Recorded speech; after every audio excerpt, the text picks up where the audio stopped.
প্রবাসীর আর্তনাদ। হাতে গোনা 10% প্রবাসী ভালো আছে প্রবাসের মাটিতে, আর 90% প্রবাসী শুধু হাই হুতাশ করে জীবন পার করতেছে যে কেন প্রবাসে আসলাম। সালামু আলাইকুম, আশা করি সবাই ভালো আছেন এবং সুস্থ আছেন। নতুন আরো একটি ভিডিওতে আপনাদের সবাইকে স্বাগতম। প্রবাসী ভাইয়েরা, হাতে গোনা 10% প্রবাসী কিন্তু ভালো আছে এবং নিজের স্বাধীন মতো চলাফেরা করতে পারে এবং নিজের ইচ্ছা মতো দেশে যাতায়াত করতে পারে।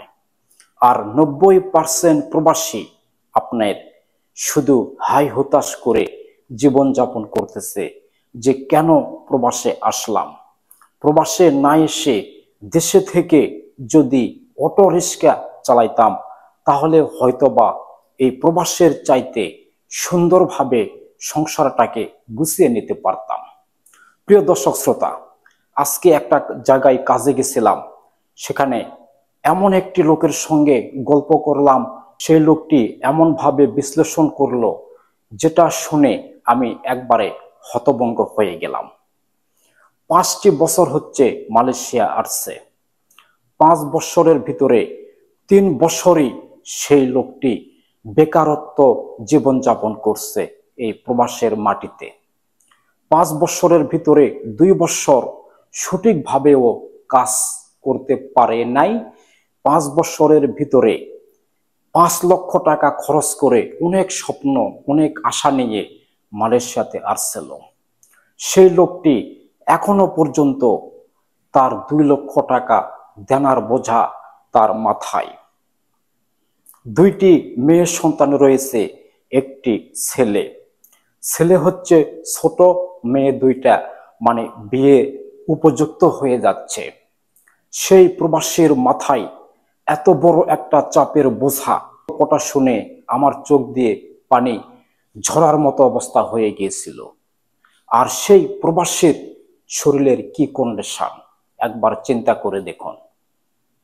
প্রতি মাসে তাকে 30,000 টাকা পাঠাইতে হয় ব্যাংকে দেওয়ার জন্য। বাদবাকি মেয়ে 2টা স্কুলে লেখাপড়া করতেছে, ছেলে একটা ছোট, তিনিও লেখাপড়া করাচ্ছে। তাহলে এতগুলি এই 4-5 জনের সংসার কিভাবে একটা প্রবাসী চালাইতে পারে চিন্তা করে দেখুন। এরকম হাজার হাজার প্রবাসী এই বিদেশের মাটিতে শুধু পহর গুনতেছে যে হাই হুতাশ করতেছে কেন বিদেশের মাটিতে আসলাম। আর দেশে যারা আছে তারা তো মনে করে যে বিদেশে গেলেই টাকা। বিদেশে যখন যারা আসে অনেক আশা অনেক স্বপ্ন নিয়ে আসে। কয়জনার আশা কয়জনার স্বপ্ন পূরণ হয় আমার জানা নেই। আমিও সেই দলেরই একজন।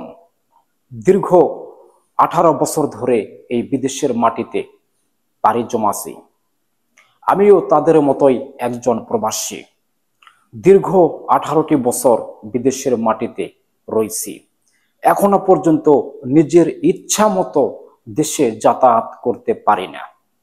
1 বছর 2 বছর 3 বছর পর পর যাওয়ার 2-1বার সুযোগ হলেও অভাব অনটন এবং পারিবারিক সমস্যার কারণে যেতে পারি না। আমার মতো হাজার হাজার প্রবাসী কিন্তু এরকম সমস্যায় আছে যে ভাই বিদেশে না এসে দেশে ছোট হোক আর বড় হোক কোনো মতে জীবনযাপন করার মতো কিছু হলেই চলবে সংসার। বেশি স্বপ্ন দেখা কিন্তু উচিত নয়। কম স্বপ্ন দেখুন, স্বপ্নটা বাস্তবায়ন করুন।